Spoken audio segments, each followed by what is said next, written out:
Olá, queridos amigos, nossos telespectadores, como é bom estar com você. Você, Joana de Ângeles e a doutora Anísia da Silveira, para juntos fazermos um mergulho interior e alçarmos para o equilíbrio através do autoconhecimento. Se você quiser participar do nosso programa, nos envie a sua mensagem pelo WhatsApp. Nos escreva para 21 967 57 3999. E quem sabe no próximo programa será a sua história que estará sendo reconstruída aqui na TV Mundo Maior, sábado às 19 horas. E hoje nós estamos aqui com um convidado muito querido, um convidado muito especial, que é Daniel Puerari. Ele é advogado, especialista em família e vem bater um papo conosco aqui muito gostoso, como especialista do caso que nós iremos relatar. Seja bem-vindo, Daniel. Muito obrigado, Iraci, pelo convite. O relato de hoje é do Alacir Cunha. Ele mora em Carapicuíba, São Paulo. Ele diz que é viúva há 10 anos, que tem 59 anos e 5 filhas. Ele diz que sempre foi espírita, embora não frequentasse nenhuma associação. Ele diz que 3 das filhas dele querem se separar do marido e que ele não permite, porque ele diz: somos de família espírita. Brigaram muito com ele porque ele ficou ao lado dos maridos, que dizem que não querem a separação, mesmo que 2 dessas 3 filhas que querem se separar terem sido traídas pelo marido.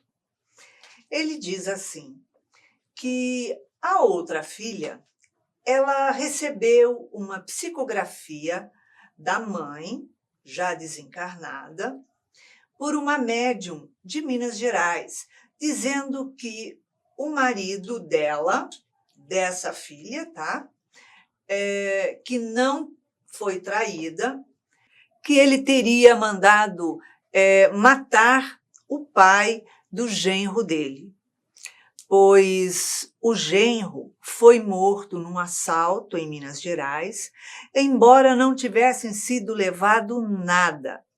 Não acharam o assaltante até hoje. O Alacir diz assim: qual é a visão espírita da justiça diante desses casos? Minhas filhas podem se separar perante a justiça de Deus e a justiça espírita? A psicografia que a minha filha recebeu da mãe dela poderia ser usada para prender o meu genro e assim a minha filha não precisaria se separar, com certeza? Preciso entender sobre o espiritismo e o direito para eu poder tomar uma decisão. Daniel, é complicado, né? Porque ele fala de tomar uma decisão que é ele que gostaria de tomar a decisão da separação. E o caso aí não é separação dele, porque ele já é viúvo, correto? Pois é, realmente é uma situação bem delicada, porque ele confunde um pouco as situações, não é? Me parece que ele quer se apropriar da vida das filhas, como se fosse uma vida dele, como se as filhas fossem propriedade dele, e que ele poderia dirigir ali, olha, você vai se separar, você vai encontrar essa profissão, você vai fazer isso. E aquilo realmente é uma situação um pouco mais drástica. Ele quer ali mandar na vida familiar das filhas. E a gente acaba vendo também outras situações, aí, outros arranjos familiares. Às vezes os pais têm essa intenção, não é? Com uma boa intenção, eu quero direcionar para minha filha, para o meu filho não sofrer, e aí indica uma profissão, vai seguir essa profissão do papai que vai ser melhor para você. É uma postura controladora que acaba inibindo a potencialidade dos filhos, né? Que são espíritos imortais iguais a ele. Então, a questão é, proteção não pode se confundir com controle. Deus nos protege o tempo todo. Não tem ninguém, nem nada acima do amor de Deus perante seus filhos. Perfeito. Então, se Deus não nos proíbe de nada, de casar, de separar, de realizar qualquer coisa para o bem do próximo ou para o nosso próprio bem, por que que uma outra pessoa vai querer se meter na minha vida, né? Daniel, fica bem confuso quando a gente começa a querer misturar direito, né? E querer impor na lei dos homens a lei de Deus, ou fazer o contrário, impor a lei dos homens à lei de Deus, que são duas coisas independentes. Embora nós, como espíritas, sabemos que precisamos sim seguir a lei dos homens, porque estamos encarnados aqui. E seguir a lei de Deus, porque somos também cristãos.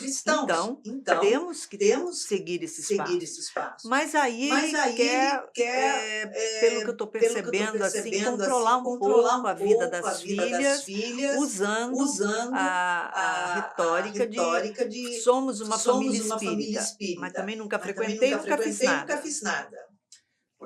Pois é. Bom, me parece que, apesar dele acreditar no espiritismo, não é, nas diretrizes espíritas, me parece que ele não é verdadeiramente espírita, porque o espírita que segue o ideal cristão sabe que o maior de todos os mandamentos é amar a Deus sobre todas as coisas e ao próximo como a você mesmo. Então, não faria sentido ele não permitir que as filhas se amassem, isso seria uma falta de amor às próprias filhas, né? Permitindo que elas se liberassem aí, libertassem de um vínculo possivelmente abusivo. Então, se elas estão infelizes, nada mais espírita do que ampará-las e dar ali todo o suporte necessário, inclusive se for o caso de separação, ajudar na separação. Esse é o amor, é procurar ali o que é melhor para a pessoa de acordo com o que a pessoa entende como sendo melhor para ela. Eu, na minha visão, não posso dizer o que é melhor para fulano, para Beltrano, né? Eu tenho que deixá-lo livre para escolher e amparar qualquer que seja a escolha daquela pessoa. É isso que Deus faz com a gente, ele nos dá o livre-arbítrio. Ele é o nosso pai, ele nos ama, ele permite que eu faça o que eu quiser fazer e me ampara. Na felicidade, nos meus erros, ele também me perdoa e me dá suporte. Você, como especialista, você é advogado e também professor de direito, certo? Uhum.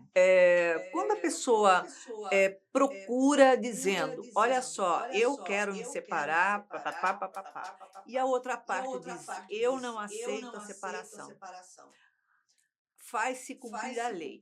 A lei, no caso, é o quê? Não pode separar porque o outro não aceita se separar.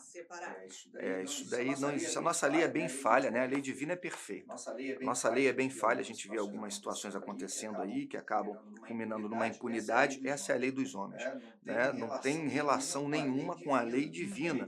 A lei de ação e reação. A gente sabe que pela lei divina no universo, o que você faz, obviamente, vai representar ali um retorno para você. Então, se você fizer coisas boas, você vai ter um retorno bom. Se você fizer coisas que são prejudiciais, vai voltar aquilo para você. Na lei dos homens, infelizmente, a situação não funciona bem assim. Mas em relação à separação, nesse caso, o divórcio, né, tem o que a gente chama de direito potestativo. O que é um direito potestativo? É um direito que eu posso exercer independentemente da anuência ou da concordância do outro.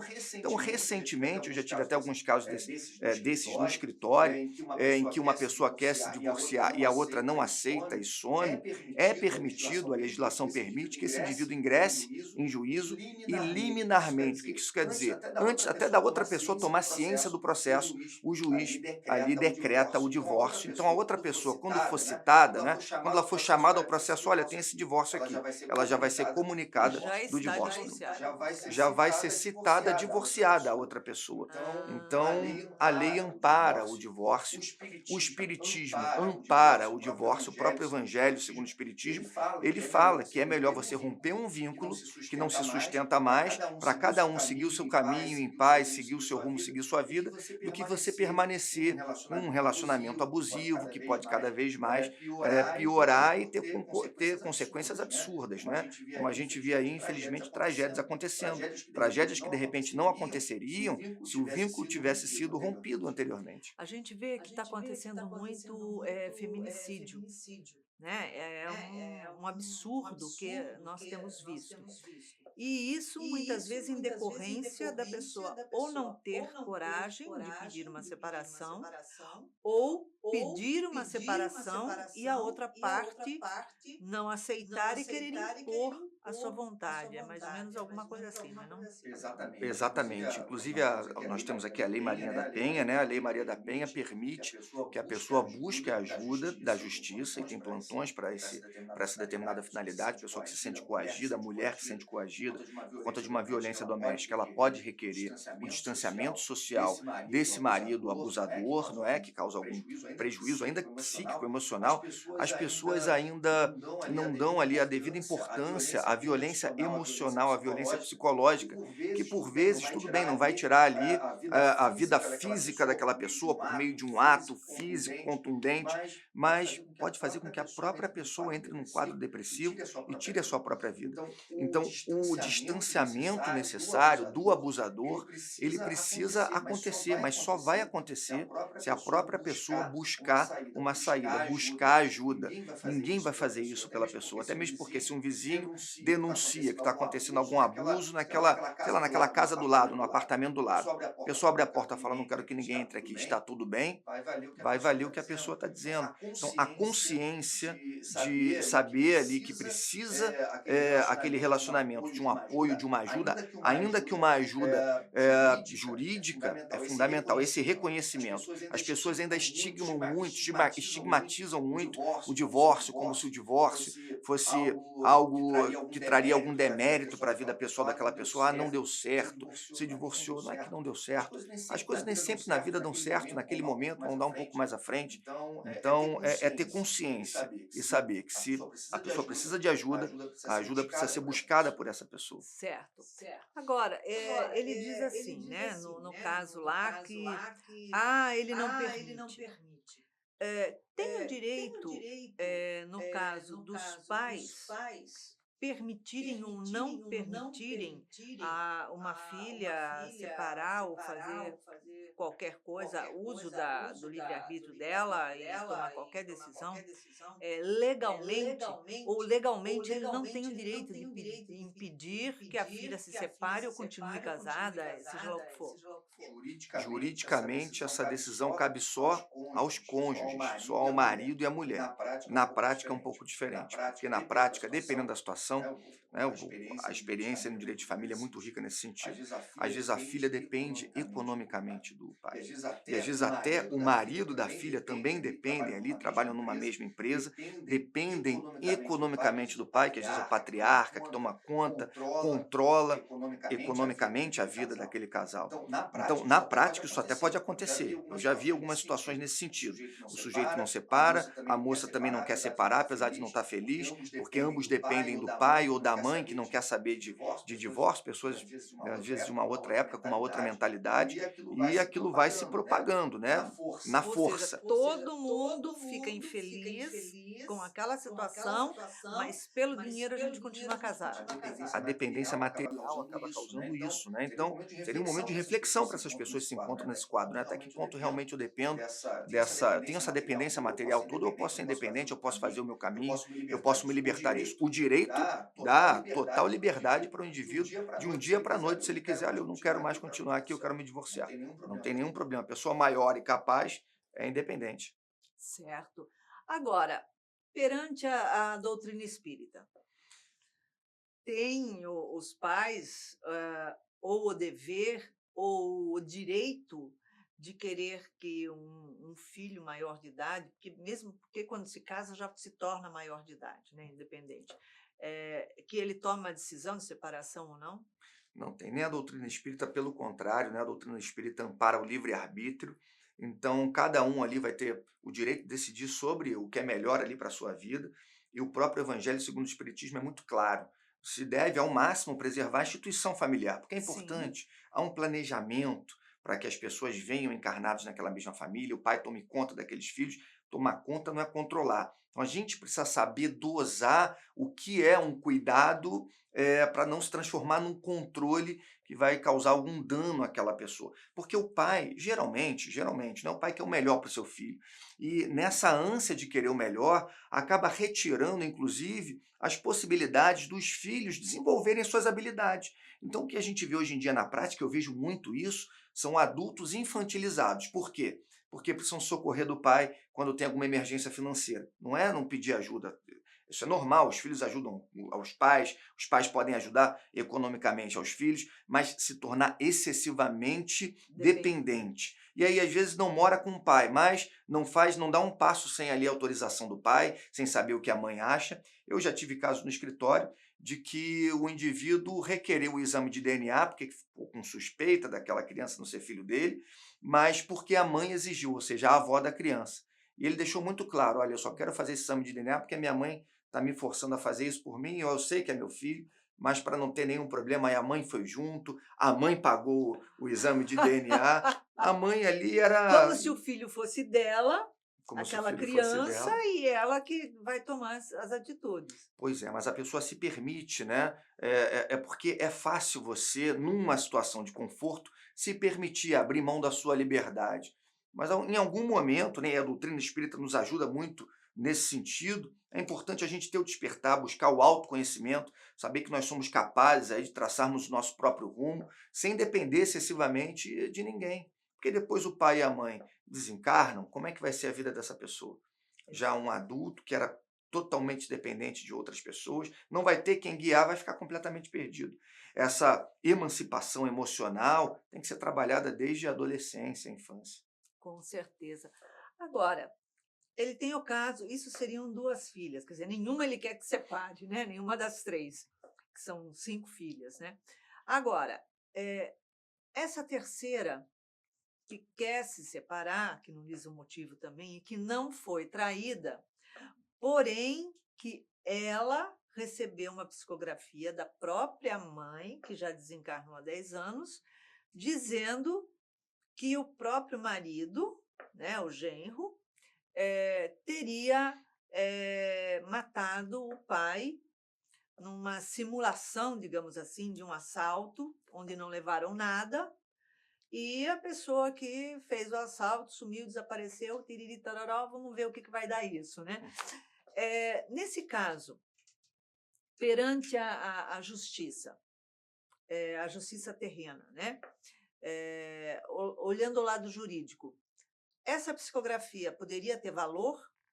Esse é um tema extremamente polêmico. O que a gente tem na história, né, do direito brasileiro, principalmente, é que algumas psicografias realmente servem como prova, desde que amparadas por outras provas.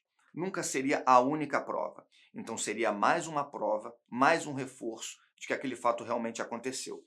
Uma das formas de você trazer uma segurança maior à psicografia seria fazer uma perícia grafotécnica. Pegar o padrão gráfico daqueles escritos que aquela pessoa deixou e comparar com essa psicografia para ver se batem. Aí o perito grafotécnico estuda isso e analisa e ele vai afirmar, realmente, essa psicografia saiu ali do pulso daquela pessoa, ainda que desencarnada. Né? É algo bem delicado. Só que se a psicografia for mecânica, aquela que o médium não tem controle sobre o braço dele, sobre a mão. Na verdade, ele tem controle, mas ele permite que o espírito ali tome Domine e escreva com a com própria a própria letra. letra. Agora, se for uma psicografia por inspiração, não dá para descartar, não é? Você tem ali a validade da psicografia por inspiração e não Sim. vai ser a letra do espírito, o médium que por inspiração ele acaba escrevendo ali. Então, você tem várias vertentes para analisar. Será que essa psicografia realmente é fidedigna? Quem foi a médium? Qual foi o contexto no qual essa médium recebeu essa psicografia? Foi com o amparo da espiritualidade superior, num centro espírita, ali onde tem a energia já previamente preparada para acontecer a psicografia? Uhum. Foi na mesa de um bar? Foi dentro de casa? Tudo isso guarda relação com a própria segurança que essa prova pode ter. Então, mas de qualquer forma é polêmico. Mesmo uma psicografia que tem ali um atestado grafotécnico de que aquela letra é a letra do desencarnado, é delicado o tema em juízo. A gente tem algumas experiências aí, em alguns julgamentos, em que foram validadas essas provas, principalmente no tribunal do júri, nos anos 70, ficou famoso um filme da vida do Chico Xavier, uma série também sobre a vida do Chico Xavier, que relatava sobre dois garotos nos anos 70 que estavam brincando de roleta russa. Aí acabou ali um vindo a desencarnar e o outro garoto que estava junto com ele na brincadeira ficou sendo acusado de homicídio, né? Foi para o júri, e no tribunal do júri é um pouco diferente, né? Você tem os jurados, não é o juiz que julga, são os jurados que julgam e o juiz só vai validar ali para saber se o procedimento foi o adequado. E os jurados entenderam que o menino precisava ser absolvido por conta de uma psicografia de Chico Xavier, né? Onde o menino ele narrava que aconteceu aquela situação toda por uma infelicidade, foi uma brincadeira, e que o outro rapaz não tinha culpa nenhuma. Nos anos 80 também teve um outro caso, se eu não me engano, foi da Miss Campo Grande, envolvendo a Miss Campo Grande da década de 80, e, se eu não me engano, foi o pai dela que foi assassinado, e teve também a prova pericial no tribunal do júri, prova grafotécnica, para ver que aquela letra realmente saiu daquela pessoa que tinha desencarnado, e absolvida foi a pessoa que estava sendo acusada. E recentemente, em 2006, também a gente teve um outro caso, lá no Rio Grande do Sul, envolvendo também uma absolvição por conta de uma psicografia. Só que, nesses casos todos, a psicografia serviu como suporte para absolver o réu. Eu não tenho conhecimento, pelo menos pelo que eu pesquisei até agora, de uma psicografia ser usada para acusar e condenar. Para absolver, eu já vi em algumas situações, apesar de polêmica, uma prova pautada numa psicografia, não é? Eu vejo que os tribunais, principalmente no tribunal do júri, que é a população, é o povo ali julgando, tem reconhecido como uma prova válida. Pois é, isso que você está falando é extremamente importante, pelo seguinte, a própria pessoa que desencarnou, né, que sofreu lá a morte, ela vem na psicografia com a letra dela e diz: olha, essa pessoa é inocente. Agora, vem por outro lado um espírito, que pode ser ou não aquele que desencarnou, numa psicografia e diz: olha só, não tem ninguém preso, não tem ninguém, tá, tá, tá, tá, tá, tá, mas quem me matou foi tal pessoa. E aí?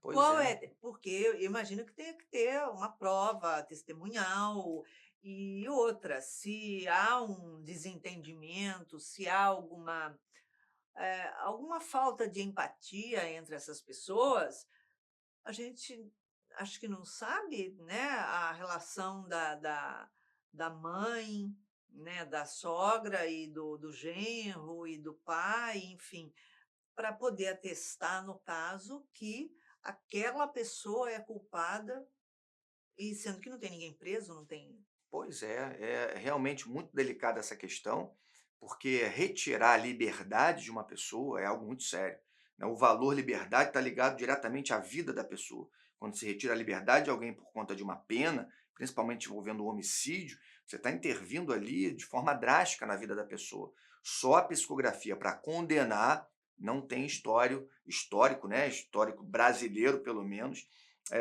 considerando como sendo uma prova válida. O arcabouço probatório, todas as outras provas que, independentemente daquela psicografia, se comprovassem realmente que aquele indivíduo foi o autor daquele fato, que retirou a vida da pessoa, daquela vítima, aí sim a psicografia talvez fosse só um suporte, só um reforço. Mas, nesse caso, para condenar, na minha opinião, seria um reforço que, independentemente de existir, mesmo sem aquela psicografia, o indivíduo acabaria sendo condenado com base já no arcabouço probatório que existe. Porque Pra, não tem, pelo menos que saibamos, algum indício de não, tem, que ele tenha contratado, feito alguma coisa para tirar a vida daquela não tem pessoa. segurança, teria que ter uma testemunha, mas mesmo assim, só a testemunha é uma prova também que não sei se seria das mais fortes. Câmeras, outros relatos, sei lá, material genético da pessoa que foi pega naquele lugar ali, às vezes, mas não teve vestígio, sempre tem alguma coisa. Ser feito um trabalho mais delicado nesse tipo de investigação e com esse trabalho mais delicado buscar provas, e ainda que tenha uma psicografia, ser mais um reforço. ser mais um reforço. Independentemente da psicografia, se ele fosse condenado, aí sim, a psicografia talvez tivesse ali algum papel, mas um papel de reforço. Mas mesmo assim, até hoje, para condenar, não se tem notícias. Agora, para absolver, sim, porque no direito penal a gente tem um princípio que é muito forte, é o indúbio pro réu. Na dúvida, sempre se julga em favor do réu. Se há qualquer tipo de dúvida sobre realmente a responsabilidade daquela pessoa sobre aquele crime, ele tem que ser absolvido. Certo. É isso uma coisa muito importante que você está falando, né? Porque é muito fácil a gente julgar qualquer pessoa, qualquer coisa, e por um outro lado, você não assumir a responsabilidade sobre o que você julgou. Quem vai assumir as consequências ali é a pessoa que ou é vítima ou é o réu. Pois é. E a pressão social hoje em dia com as redes sociais agravou muito essa situação. Porque quando se cria uma história e se coloca a foto de uma pessoa como sendo ali um agressor, um assassino, as pessoas acreditam independentemente de investigação. Então, é uma Como é que pode, propagação, né? é um absurdo. Mas isso acontece desde a época de Jesus.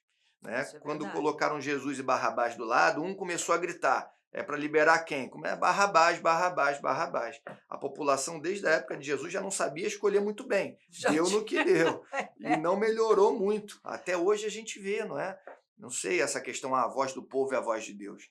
Eu não levo isso muito a ferro e Não. fogo. Eu acho que a voz do povo é a voz do povo, a voz de um grupo de espíritos que estão aqui encarnados com seus defeitos. A voz de Deus é perfeita. Então, se a voz do povo fosse a voz de Deus, Jesus não teria passado pela Via Crucis. Recentemente a gente viu casos aí de linchamentos, né, de pessoas que depois vieram a ser inocentadas dos crimes dos quais elas estavam sendo acusadas.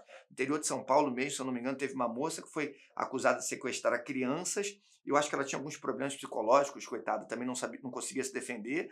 A população foi atrás dela, apedrejando, dando paulada, arrastando ela. Meu Deus! Sequestradora de crianças, sequestradora. Depois viram que não tinha sido nada daquilo. Então, eu Meu não Deus do sei céu. até que ponto, não é? Esse tipo de prova também, infelizmente, porque isso é do ser humano, não é do espiritismo, uma psicografia não poderia ser maliciosamente adulterada para prejudicar alguém. Não só o encarnado, não, o desencarnado, está cheio de espírito zombeteiro por aí, ou Exatamente. que tem alguma desavença com aquele sujeito. Ah, quer ver? Eu vou fazer uma psicografia aqui e vou falar que foi ele que matou. É muito delicada essa situação. Para absolver, eu entendo que você tem um espaço muito maior para ser uma prova de suporte. Para condenar, eu acho mais difícil. Principalmente que não diz se tem indícios ou não. E outra coisa que é muito importante ali é que essa esposa que está querendo se separar, ela também não está dizendo que ela está querendo se separar por conta de uma psicografia que recebeu da mãe e que acusando o marido de mandante ou o assassino do próprio pai dele, né? Diz somente que ela quer se separar e acabou, que ela não quer viver com o marido. O pai é que vem abordando, mas mesmo assim, numa psicografia, não botaria ele na cadeia?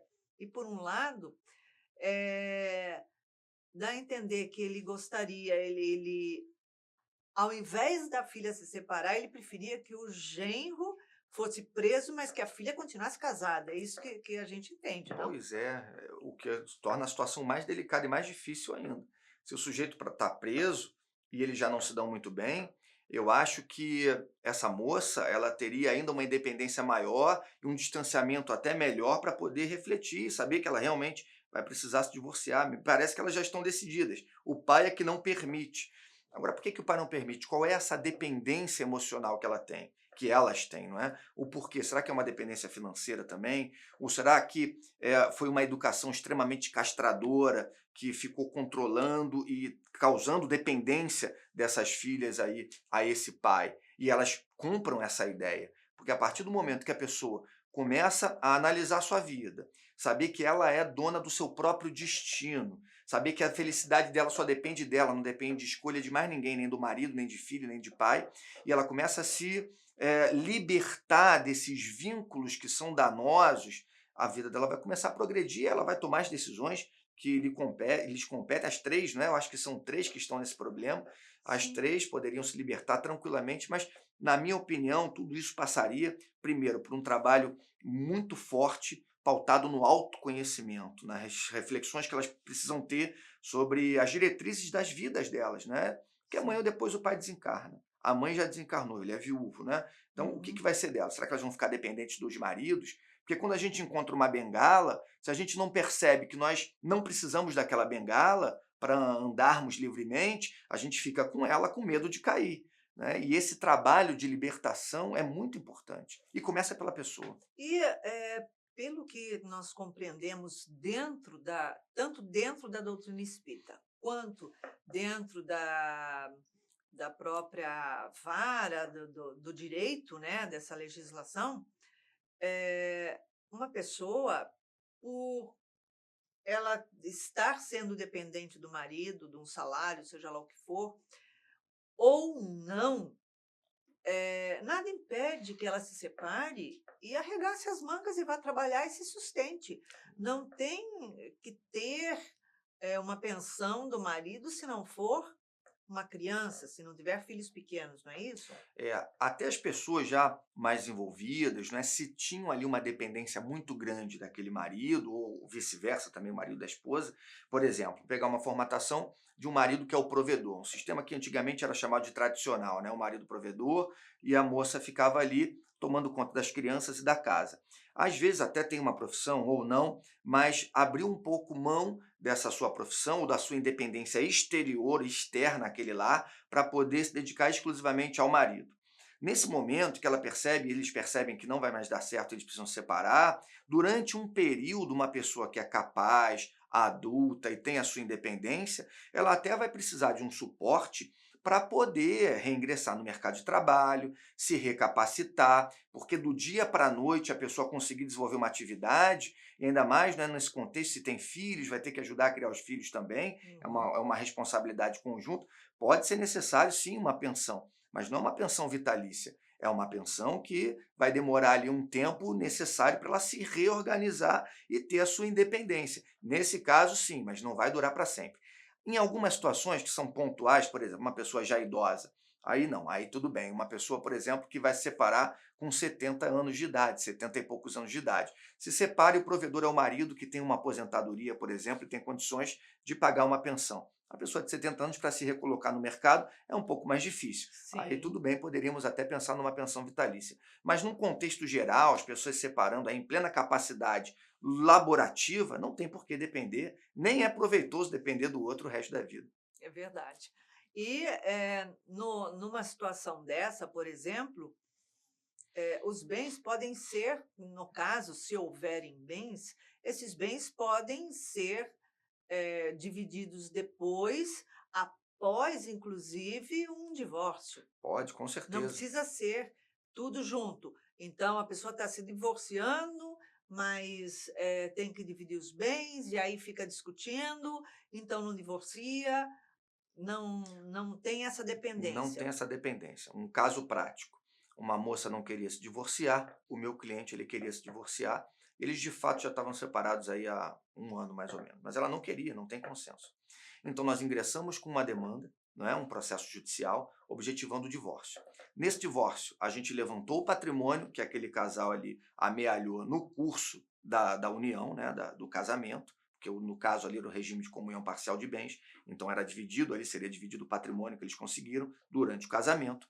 Só que antes de decidir qualquer questão envolvendo o patrimônio, eu já pedi liminarmente o divórcio, porque o divórcio é um direito que a gente chama de potestativo. Independentemente do outro querer, aceitar, não aceitar, é igual um pedido de demissão. Né? Se o seu empregador falar que não vai aceitar a sua demissão, você vai falar, tudo bem, paciência, Ninguém vai eu, bater o pé e falar: ninguém "Não, não daqui eu vai, não não tem saio, eu problema. resolvi que eu não quero Não tem, é igual o casamento, né? Um direito potestativo. Não interessa o que o outro quer, interessa o que eu tomei ali de determinação para a minha vida. Então, liminarmente, ou seja, antes de mais nada, assim que a juíza analisou aquele caso e viu que era um direito potestativo, que a moça não tinha a querer, o que um não quer, não adianta, né? Dois não tem ninguém como manter pode um obrigar casamento, ninguém a conviver com ninguém". não pode e nem deve. ela liminarmente, a primeira decisão dela no processo foi decretar o divórcio. Pegamos essa decisão, levamos nos cartórios competentes e só depois a moça tomou ciência do processo, vai se discutir ainda aí a divisão do patrimônio, então não precisa ter essa preocupação. Certo, muito bom esclarecer isso. Agora, no caso, dessas filhas que ele diz não querer que elas se separem e está dando como justificativa, a família ser espírita. Independente disso, ele não tem, em momento algum, o direito de levar em consideração a religião, seja ela qual for, para tentar, fazer com que a filha ceda e permaneça casada. De forma alguma. Com todo o respeito à opinião dele, eu discordo, porque, na minha opinião, numa visão espírita, não tem nenhuma diretriz que proíbe o divórcio. Muito pelo contrário. Se ele tem essa posição, foi porque ele não chegou ali a aprofundar os estudos na doutrina básica, no Pentateuco kardeciano, porque essa questão da indissolubilidade do vínculo conjugal já foi colocada por terra há muito tempo. Melhor as pessoas serem ali separadas e cada um conviver de modo adequado, enfim, com seus futuros companheiros ou que não tenham companheiros, enfim, tomar conta da sua vida separados, não naquele núcleo familiar, do que continuar num núcleo familiar que não está dando certo e pode chegar aí a ter consequências drásticas esse tipo de contenda, porque se tem uma faísca que não consegue ser apagada e ela só vai aumentando, uma hora vira um incêndio. Para que deixar chegar nesse momento? Mas, é claro, as pessoas precisam, ao máximo, buscar solucionar os problemas. Tem um problema? Primeiro vamos tentar solucionar. Ver se o diálogo, ver se uma terapia não traz a solução, ver se, de repente, tentar ter mais empatia, entender o lado do outro, não traz uma solução ali para aquela família, para a manutenção da família. Tem vezes que não dá. Se não der, não tem jeito, é só o divórcio mesmo. E a visão espírita, de modo algum, proíbe o divórcio. Muito pelo contrário. Então, quer dizer, isso está muito bem claro, tanto dentro da doutrina espírita, tanto do lado psicológico, né? Porque está trazendo que pode haver outras complicações psicoemocionais, no caso, seja para ela, seja para o marido, enfim, não tem nada a ver se manter numa situação onde você não deseja mais a presença da pessoa ali. E cá entre nós vamos imaginar, né, como deve ser horrível você não desejar estar ao lado de uma pessoa e manter aquela pessoa deitada na mesma cama que você. Terrível para os dois, inclusive para quem ali eventualmente quer estar com a outra pessoa, Que mas se sabe que a outra pessoa não quer estar com ele. tem uma rejeição, né? É É. isso aí. Então, chegamos ao final de mais um Reconstruindo Emoções. Daniel, em uma palavra, uma emoção para o Alacir construir. Eu acho que o controle, essa postura de controlador precisa ser reconstruída. Essa postura de controlador, eu acho que tem a ver com um senso de proteção muito grande que o pai tem pelos filhos. Mas proteger não é controlar. Proteger é amar, é libertar, porque o amor liberta, o amor não aprisiona. Qualquer tipo de prisão foge aí e foge bem para longe o amor. O amor é liberdade. Deus nos ama e nos dá o livre-arbítrio. Perfeitamente, é isso aí. Daniel, muito obrigada pela sua Obrigado, Graci. presença, por estar aqui reconstruindo as emoções do Alacir com a gente. Eu que agradeço. Muito obrigado pela oportunidade. Obrigada. Então, depois de todos esses esclarecimentos que o nosso querido Dr. Daniel nos trouxe a respeito do relato do Alacir, vamos ver agora o que a doutora Nise da Silveira tem a dizer a você. Ela diz assim: grande fascínio do ser humano em obter total controle sobre a própria vida e, sobretudo, a sua volta e sobre a todos com quem se relaciona, da pseudo-sensação de segurança. O indivíduo indivíduo sente forte necessidade de impor a sua vontade constantemente, acreditando estar absolutamente certo, sua postura e suas decisões serem sempre a melhor posição, como também suas escolhas serem sempre o melhor caminho. Encontram-se indivíduos com níveis de comportamentos controladores heterogêneos, que nesse mecanismo dão a mão dupla que rompe sofrimento bilateral na relação entre controlador e controlado. Então, toda vez que houver um controlador no relacionamento, existe também um submisso.